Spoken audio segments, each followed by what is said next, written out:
الزامات کا جواب دینا بھی جو ہے وہ بلو ڈگنیٹی سمجھتی ہوں. لیکن کل اس نے ایک ایسی بات کی جو میرے شاید مذاق اڑانے کی غرض سے کی گئی تھی، لیکن اس سے یہ جو خواتین یہاں بیٹھی ہوئی ہیں مجھے کہا کہ یہ بچی ہے لیکن نانی ہے. تو میں اللہ تعالیٰ کا بہت شکر ادا کرتی ہوں کہ میں صرف ایک بچی نہیں 2 بچوں کی نانی ہوں ماشاءاللہ.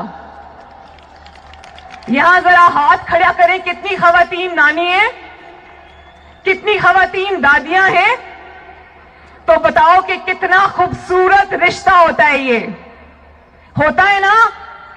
میری نواسی کا نام جو کہ اب ماشاءاللہ 3 سال کی ہے، اس کا نام سرینا ہے، اور ایک اور میرا نواسا ہے جو ابھی 3 مہینے کا نہیں ہے، اس کا نام محمد ہے. تو میں یہ بتا دوں کہ جب میں تھکی ہوتی ہوں، مجھے تھکاوٹ ہوتی ہے، تو میں اپنی بیٹی کو کہتی ہوں کہ دونوں بچوں کو میرے پاس لے آؤ. یقین کریں کہ تھکاوٹ دور کرنے کا اور دل کی خوشی کا میرے پاس اس سے بڑا کوئی علاج نہیں ہے. اور آپ نے جب یہ بات کہی تو آپ نے میری تصدیق نہیں کی، آپ نے اس مقدس رشتے کی تصدیق کی ہے. نانی کون ہوتی ہے؟ ماں کے پاؤں کے نیچے جنت ہوتی ہے، وہ ماں کی بھی ماں ہوتی ہے. آپ نے اس رشتے کی تصدیق کی. میں اگر اس پہ آپ کو نشانہ بنانا چاہوں تو میرے پاس ایسی باتیں ہیں کہ شاید میری زبان بھی زیب نہ دے وہ بات کرنے کی. میں نہیں کروں گی. اس کی وجہ یہ ہے کہ میں نواز شریف اور کلثوم نواز کی بیٹی ہوں. آج بھی جب میں کمرے میں داخل ہوتی ہوں تو میرے والد کرسی سے اٹھ کے کھڑے ہو جاتے ہیں. میں نے اپنے گھر میں یہ ماحول دیکھا ہے. اور یہ جو نانی اور دادی کے رشتے ہوتے ہیں یہ بہت مقدس رشتے ہوتے ہیں. یہ نصیب والوں کو ملتے ہیں، اور اللہ تعالیٰ کی سب سے بڑی نعمتوں میں سے ایک نعمت ہوتی ہے، اور ان کو ملتے ہیں جو اپنے رشتے نبھانا جانتے ہیں،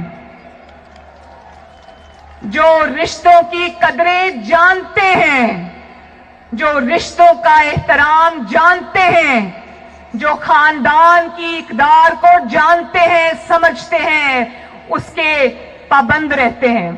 اور یہاں میں ضرور یہ ذکر کرنا چاہوں گی کہ جتنے بھی قائدین یہاں پر موجود ہیں وہ انتخابی میدان میں شاید ان میں سے کچھ ہمارے حلیف ہوں اور کچھ ہمارے حریف ہوں. مولانا فضل الرحمان صاحب جب مجھے ملتے ہیں تو میرے سر پہ بیٹیوں کی طرح ہاتھ رکھتے ہیں. جو آصف زرداری صاحب ہیں وہ مجھے بیٹی کہہ کر پکارتے ہیں. بلاول مجھے اپنی بڑی بہن کی طرح رسپیکٹ دیتا ہے.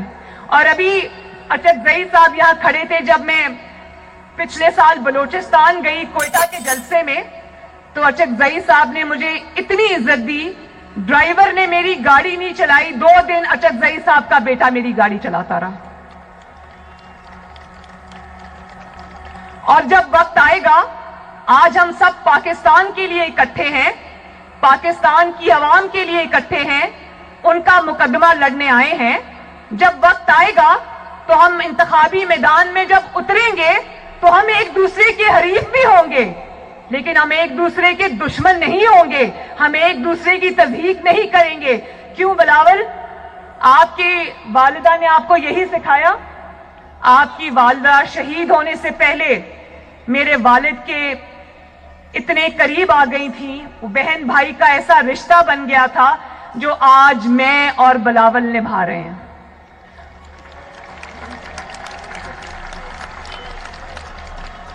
اور بلاول، آؤ مل کے آج یہ وعدہ کریں کہ ہم مخالفت میں کبھی اتنے آگے نہیں جائیں گے جو روایات آج عمران خان اور اس کی جماعت نے ڈال دی ہیں، اس کے جو 200 ترجمانوں کی فوج نے ٹی وی پہ ڈال دی ہیں. آپ وعدہ کرو کہ ہم انتخابی میدان میں لڑیں گے لیکن آپس میں نہیں لڑیں گے انشاءاللہ تعالی. عزت کریں گے ایک دوسرے کی. اور ایک تقریر سے نواز شریف کی ایک گجرانوالہ کی تقریر سے اے پی سی کی تقریر سے تم اتنا آپے سے باہر ہو گئے. وہ والی تقریر کراچی کے بھائیوں اور بہنوں یاد رکھنا، یہ وہ والی تقریر تھی جس کے نشر کرنے پر پابندی تھی. نواز شریف کی آواز ٹی وی پر نشر کرنے پر پابندی تھی.